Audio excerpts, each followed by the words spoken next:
يهده الله فلا مضل له ومن يضلله فلا هادي له ونشهد أن لا إله إلا الله وحده لا شريك له ونشهد أن سيدنا ومولانا ومرجعنا ومولانا محمدا عبده ورسوله صلى الله تعالى عليه وعلى آله وأصحابه أجمعين. ما بعد فأعوذ بالله من الشيطان الرجيم. بسم الله الرحمن الرحيم. ألا إن أولياء الله لا خوف عليهم ولا هم يحزنون. سبحان الله ما شاء الله. الذين آمنوا وكانوا يتقون. وقال تبارك وتعالى في القرآن المجيد في مقام آخر: الأخلاء يومئذ بعضهم لبعض عدو إلا المتقين. سبحان الله ما شاء الله. صدق الله مولانا العظيم. إن الله وملائكته يصلون على النبي يا أيها الذين آمنوا صلوا عليه وسلموا تسليما. السلام عليك يا سيدي يا رسول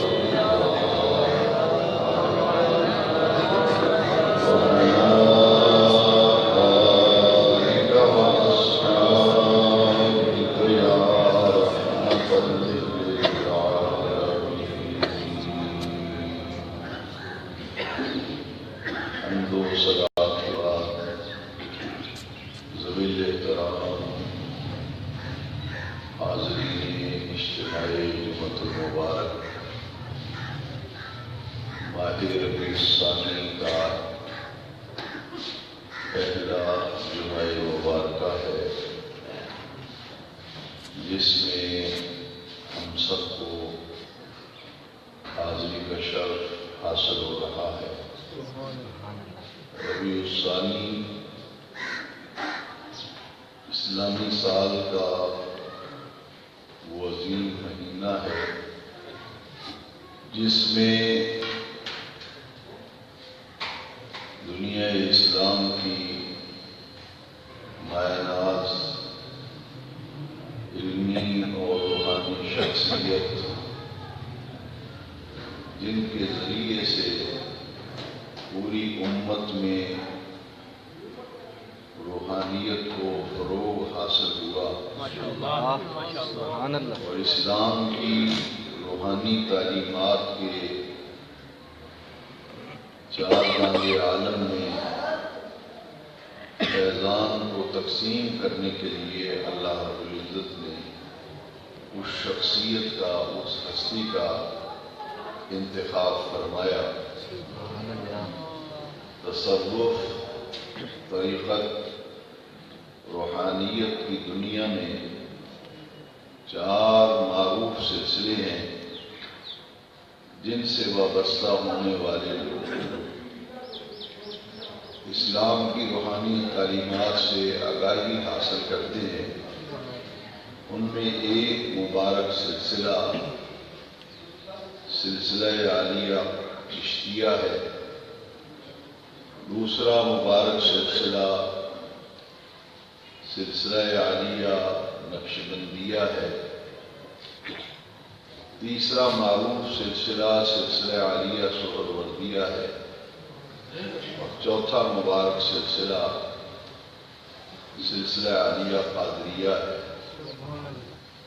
باقی تمام سلاسل طریقت ان چاروں سلاسل کے ضمن میں آتے ہیں، جن میں ایک معروف سلسلہ شاذلیہ ہے، پھر سلسلہ نظامیہ ہے، صابریہ ہے۔ اسی طرح جتنے بھی سلاسل ہیں وہ سب اس کی ذیلی شاخیں ہیں۔ ان کے مراکز جو ہیں وہ چار معروف سلسلے ہیں۔ سلسلہ چشتیہ کو فروغ حاصل ہوا حضرت خواجہ معین الدین چشتی اجمیری رحمۃ اللہ تعالی علیہ کے ذریعے، کیونکہ اوپر سے فیضان گنبد خضرا جو آ رہا تھا اس کو سلسلہ چشتیہ کے ذریعے سے پھیلانے والی شخصیت اور اللہ کی مخلوق کو اللہ تعالیٰ کی معرفت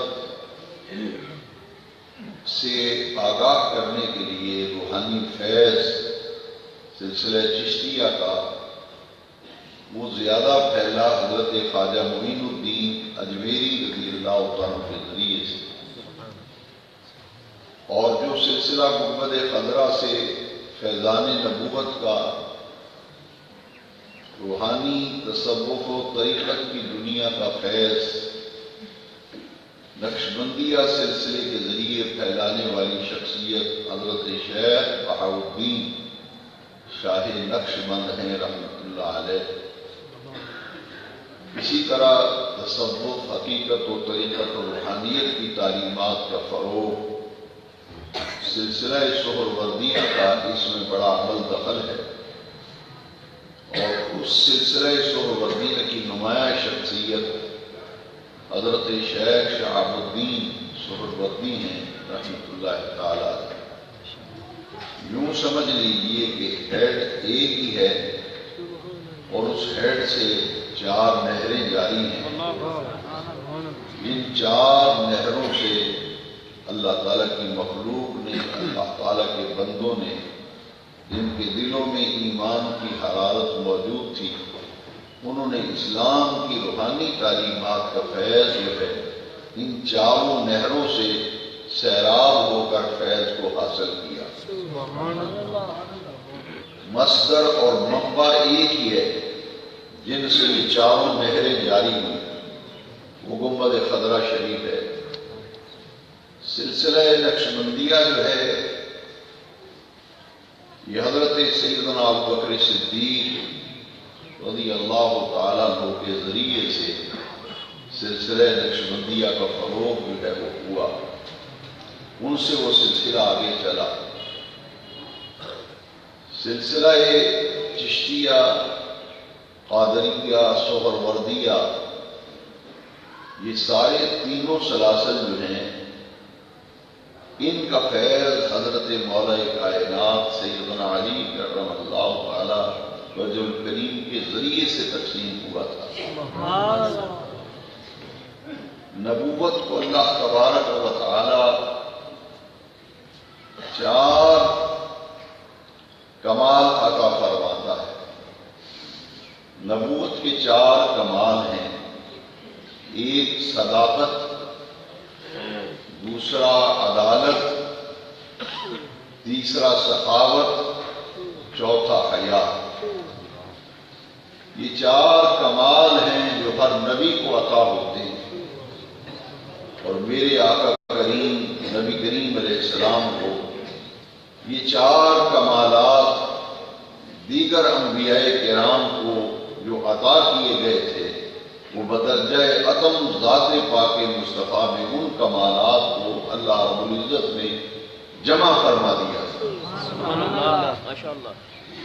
حضور کی نبوت کا جو کمال صداقت ہے اس کا ظہور ابو بکر صدیق کے ذریعے سے ہوا، اور حضور کی نبوت کا جو کمال عدل و انصاف اور عدالت کے ذریعے تھا، وہ فیضان حضرت عمر کے ذریعے اس کا اظہار ہوا.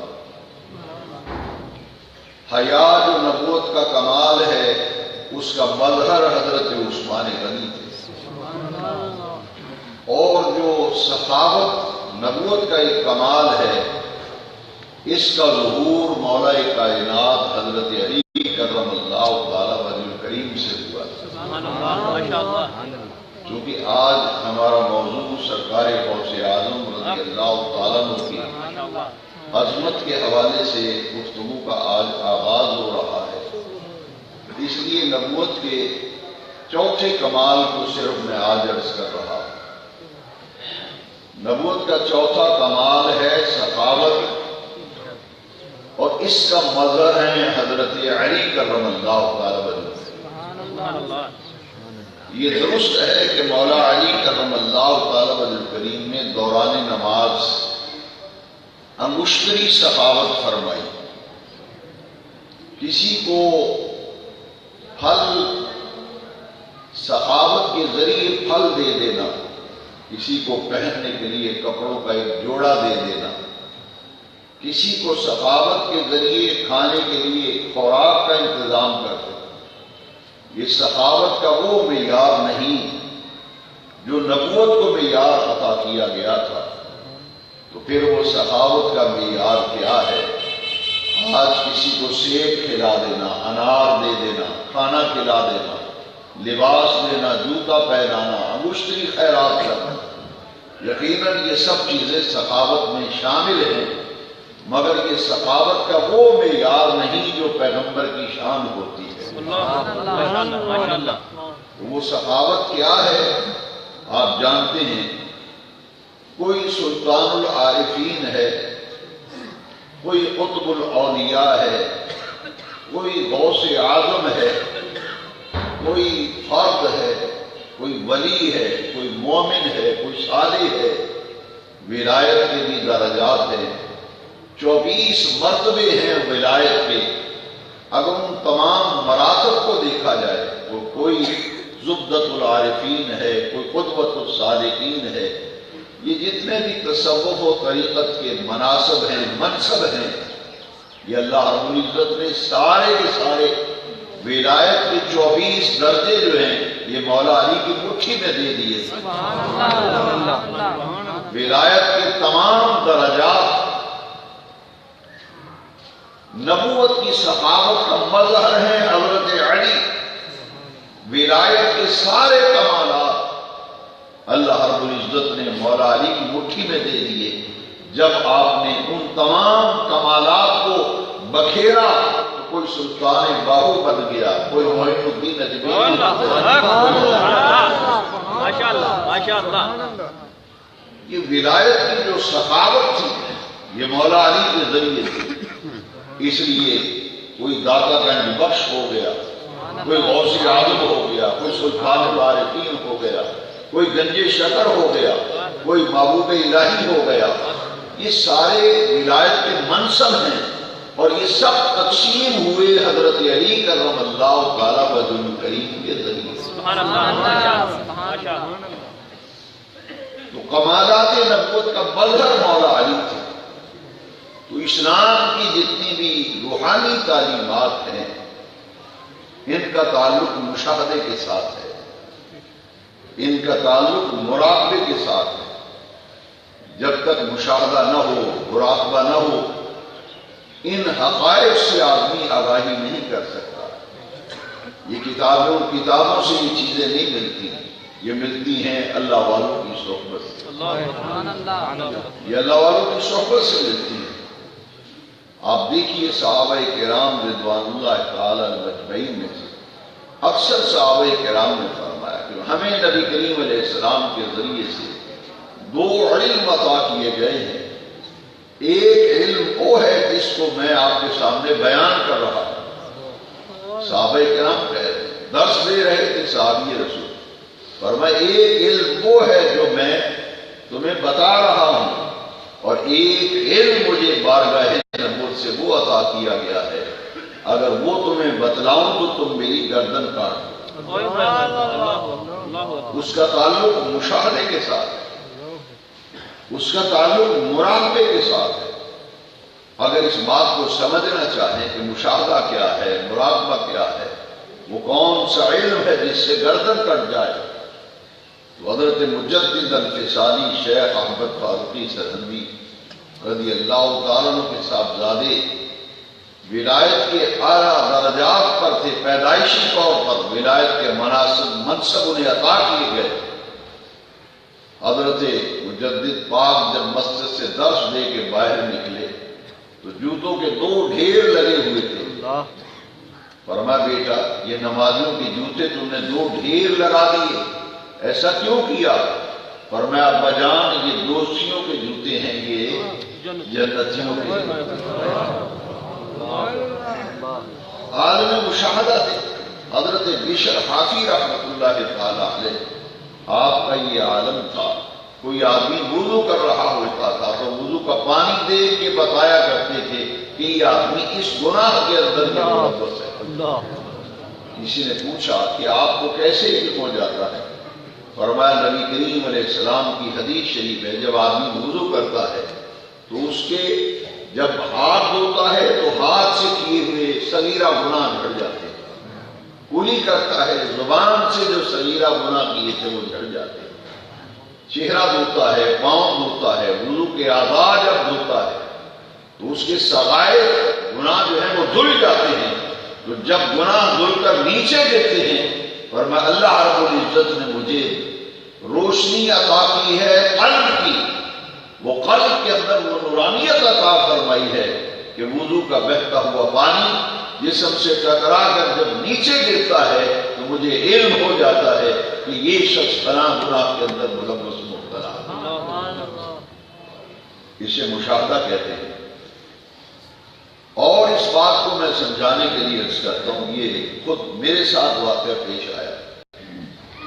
علی پور شریف ایک بہت بڑا حضرت پیر سید جماعت علی شاہ صاحب شاہ لاسانی جنہیں کہا جاتا ہے، ان کے آستان پاک کے جو سجادہ نشین تھے پیر سید علی حسین شاہ صاحب نقشبندی مجددی رحمۃ اللہ تعالی علیہ، جن کو میں نے 50 سالی میں دیکھا.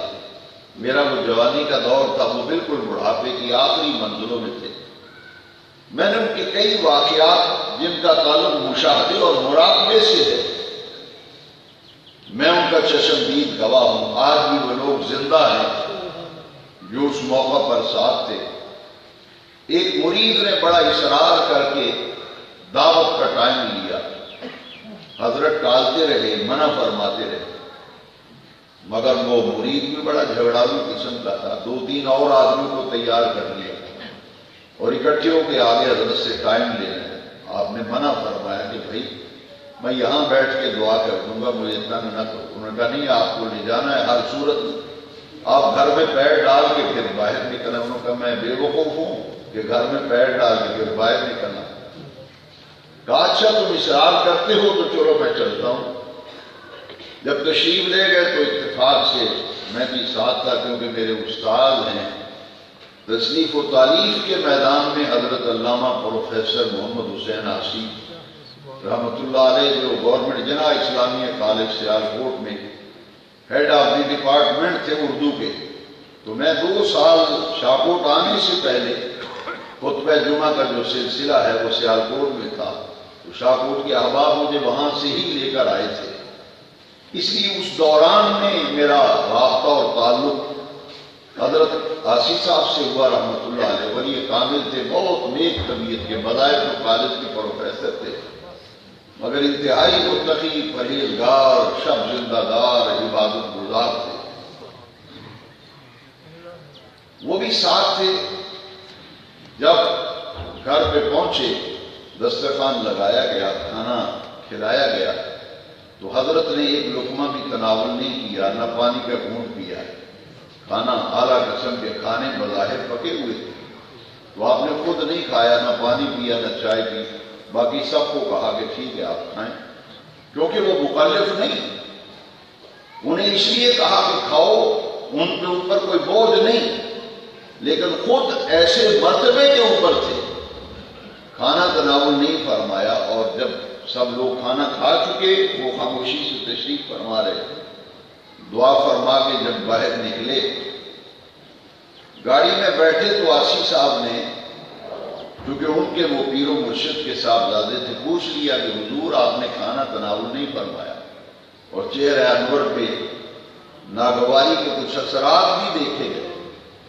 تو وہ پنجابی میں گفتگو فرماتے تھے، حضرت سید علی حسین شاہ صاحب رحمۃ اللہ علیہ، آپ نے فرمایا آسی میں کیویں کھاندہ ہوتے تھے، ایک پیسہ بھی حلال دا نہیں لگا،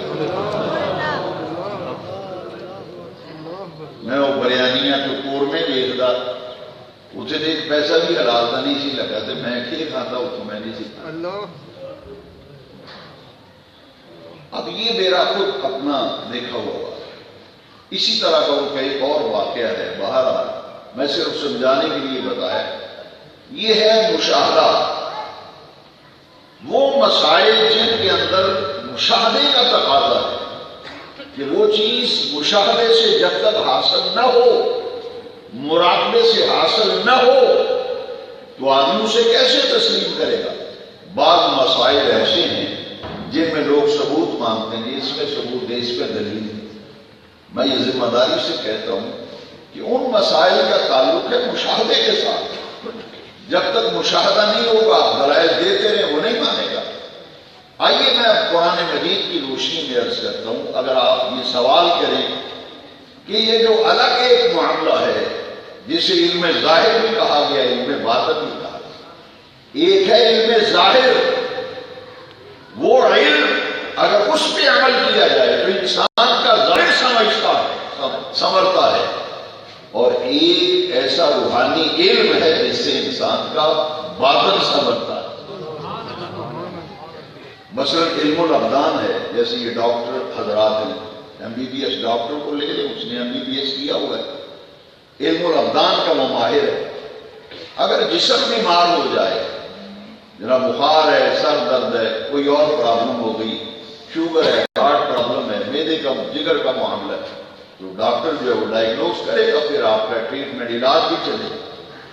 لیکن ایک آدمی جو ہے اس کو اگر گناہوں کی بیماری ہے کہ گناہوں کی دلدل سے وہ نکل ہی نہیں پا رہا، اس کی طبیعت و مزاج کے اندر حسد پیدا ہوتا ہے، اس کے اندر بغض پیدا ہوتا ہے، وہ کسی کی دولت اور مال، کسی کی شہرت اور منصب کو دیکھ نہیں پاتا، اندر ہی اندر وہ جلتا اور بھنتا ہے۔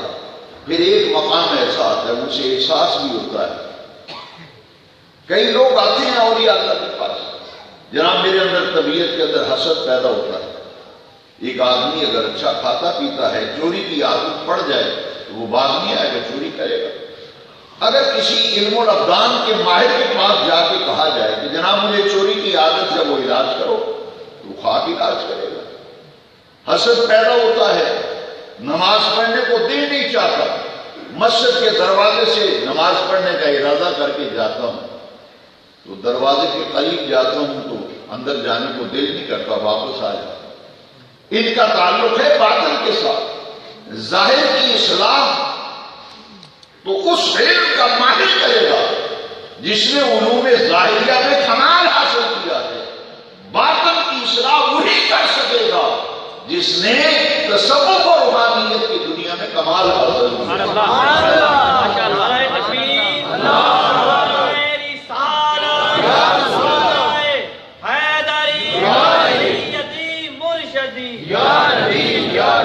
دو چیزیں قرآن مجید کی روشنی میں عرض کرتا ہوں، میری اب تک کی جو گفتگو ہے، اس گفتگو کو میں قرآن مجید کی آیات کی روشنی میں واضح کرنا چاہتا ہوں۔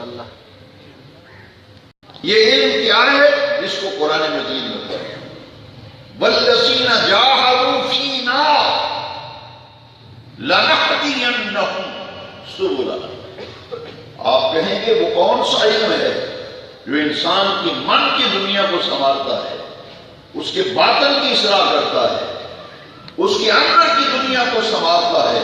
وہ آئیے قرآن مجید کی طرف رجوع کریں۔ قرآن مجید فرماتا ہے والذین جاہدوا فینا لنہدینہم سبلنا، جو ہم میں مجاہدہ کرتا ہے اللہ تعالیٰ کی بارگاہ تک پہنچنے کے لیے، اس کی معرفت کو حاصل کرنے کے لیے، جب ایک آدمی مجاہدہ کرتا ہے، نمازوں کی پابندی کرتا ہے، حرام سے بچتا ہے، ناجائز سے اپنا دامن بچاتا ہے، یہاں تک کہ وہ اشیاء جو مشکوک ہوتی ہیں کہ یہ حلال ہے یا حرام ہے، جائز ہے یا ناجائز ہے، اس سے بھی اپنا دامن بچائے اور فرائض کی پابندی کرے، کوئی نماز اس کی قضا نہ ہو، یہاں تک کہ تہجد، اشراق، چاش، اوابین پابندی سے پڑھ رہا ہے، زکوٰۃ وقت دے رہا ہے، صدقہ و خیرات دے رہا ہے، حقوق اللہ کا بھی خیال رکھ رہا ہے، حقوق العباد کا بھی خیال رکھ رہا ہے،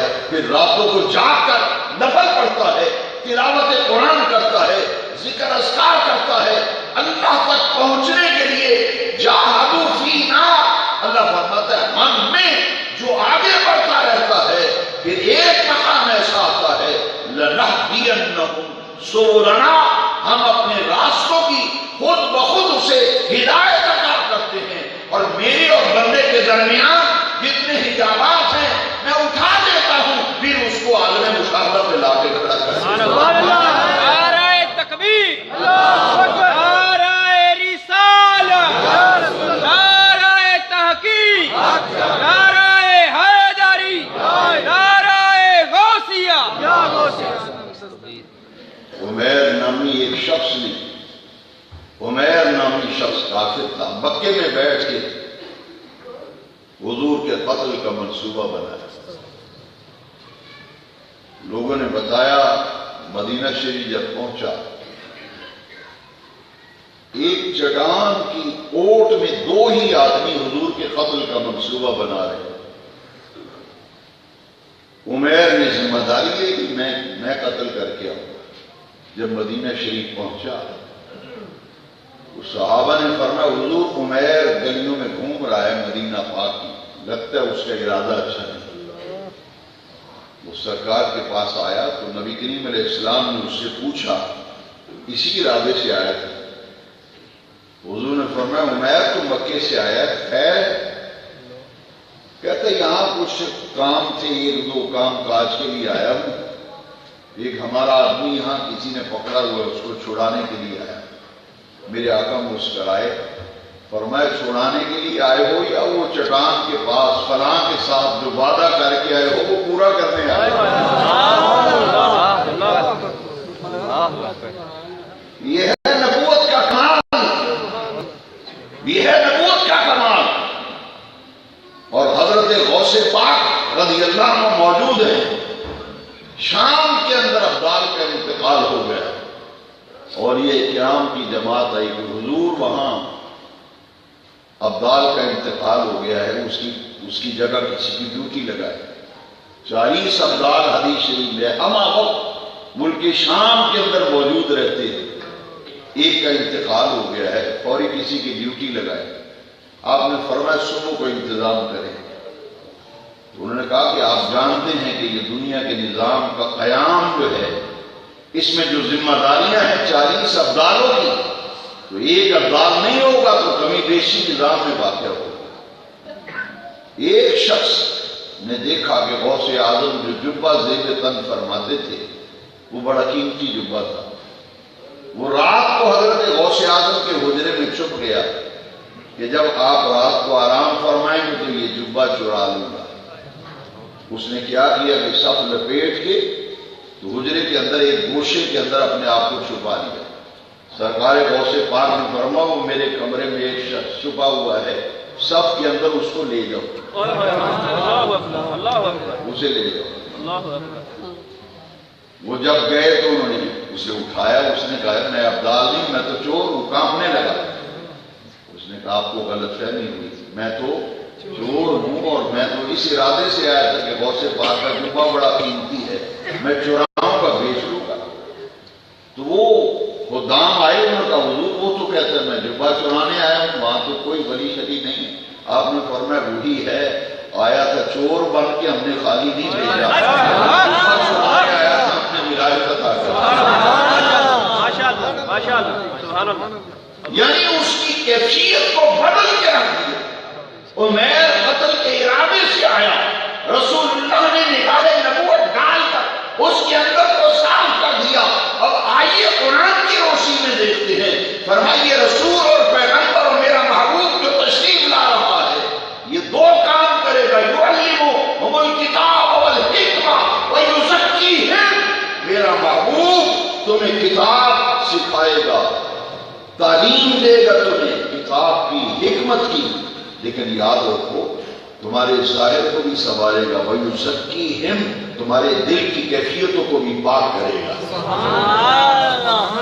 تزکیہ، یہ تمہارا تزکیہ نفس بھی کرے گا، تزکیہ قلب بھی کرے گا۔ اب نبوت کے جو امور ہیں ان پر اگر غور کریں، جو نبوت کی ذمہ داریاں ہیں ان میں ہے کتاب، حکمت کی تعلیم اور لوگوں کے اندر کی دنیا کو پاک کرنا، لوگوں کے اندر کی دنیا کو پاک کرنا۔ دیکھ لیجیے صحابہ کرام رضوان اللہ تعالی علیہ مجمعین کو کیا سے کیا کر دیا نگاہ نبوت نے۔ میرے مصطفیٰ کریم نے صحابہ کرام کے ظاہر کو بھی سنوارا، میرے آقا نے صحابہ کے باطن کو بھی سنوارا۔ ڈاکٹر اقبال نے انہی مردان کامل کے بارے میں کہا ہے، نئے تخت و تاج میں، نئے لشکر و سپاہ میں ہے جو بات مرد کلندر کی بات ہے، نئے تخت و تاج میں، نئے لشکر و سپاہ۔ اقبال کہتا ہے نہ تخت کے اندر، نہ تاج کے اندر، نہ لشکر کے اندر، نہ افواج کے اندر، جتنے بھی مرضی حکومت اور اقتدار لے لو، نئے تخت و تاج میں، نئے لشکر و سپاہ میں جو بات مرد قلندر کی بارگاہ میں ہے، اور وہ علم باطن، علم مشاہدہ، اسے روحانیت کہنے، اسے تصوف کہنے، اسے طریقت کہنے، لائیے کبھی کرتے سے بھی فتح حاصل ہوتی ہے، لیکن محمود غزنوی سے پوچھ کے دیکھ لو، سومنات کا منظر فتح نہیں ہو رہا، جو بھی حملہ کیا محمود غزنوی میں ناکام ہو گیا۔ کسی نے کہا کہ حضرت ابو الحسن خرقانی کی بارگاہ میں حاضر ہو جاؤ، ان سے دعا کراؤ۔ حضرت شیخ ابو الحسن خرقانی کے پاس گئے، حضور سومنات کا مندر ہے، حملے کیے ہیں کامیابی نہیں ہوئی، آپ نے اپنا اندر گئے کرتا اتار کے دیا، فرمایا یہ کرتا لے جاؤ اور یہ لے کر سومنات پہ حملہ کرو، دیکھو کیسے پتہ ہوتی ہے۔ حضرت محمود غزنوی رحمت اللہ علیہ نے حضرت ابو الحسن خرقانی کا کرتا سر پہ رکھا، اوپر پگڑی باندھی اور تلوار لے کر نکلے۔ جب سومنات کے مندر پر حملہ آور ہوئے، پہلی ہی ضرب میں سومنات کا مندر فتح کر دیا۔ آپ کہیں کہ جناب قرآن سے کوئی دلیل دو، تو آئیے قرآن سے دلیل دیتے ہیں۔ پوچھئے دنیا کے ڈاکٹر عاجز ہیں، کبھی کرتے سے بھی بینائی واپس آتی ہے۔ حضرت یوسف علیہ السلام کا کرتا ہے، ان کی قمیص ہے، بھائی کہتے ہیں بھائی جان آپ کے ابا جان کی بینائی چلی گئی، آپ کے غم میں رو رو کے، آپ کے غم میں رو رو کے بینائی چلی گئی، آپ کے والد صاحب کی بینائی چلی گئی رو رو کے۔ سنیے قرآن کیا کہتا ہے۔ حضرت یوسف علیہ السلام نے جسم کے ساتھ لگا ہوا کرتا دیا، فرمایا اذهب بقمیصی، قرآن یہ میرا کرتا لے جاؤ اور میرے والد کے چہرے اور آنکھوں پہ کرتا لگاؤ۔ جب تم میرے ابا جان کی آنکھوں پہ میرا کرتا لگاؤ گے، چہرے پہ ڈالو گے، تو دیکھنا بینائی پلٹ آئے گی۔ قرآن یہ کہتا ہے حضرت یوسف علیہ السلام کا کرتا جب حضرت یعقوب کی آنکھوں میں رکھا گیا، قرآن کہتے ہیں فَلْتَقَّ بَصِيرًا، کرتا ہٹایا تو اس یعقوب کی آنکھیں روشن ہو گئی۔ تم کہتے ہو نبی ولی کچھ نہیں کر سکتی، ہاں پیغمبر کی قمیص سے، نبی کی قمیص سے یعقوب علیہ السلام کی بینائی پلٹ رہی ہے۔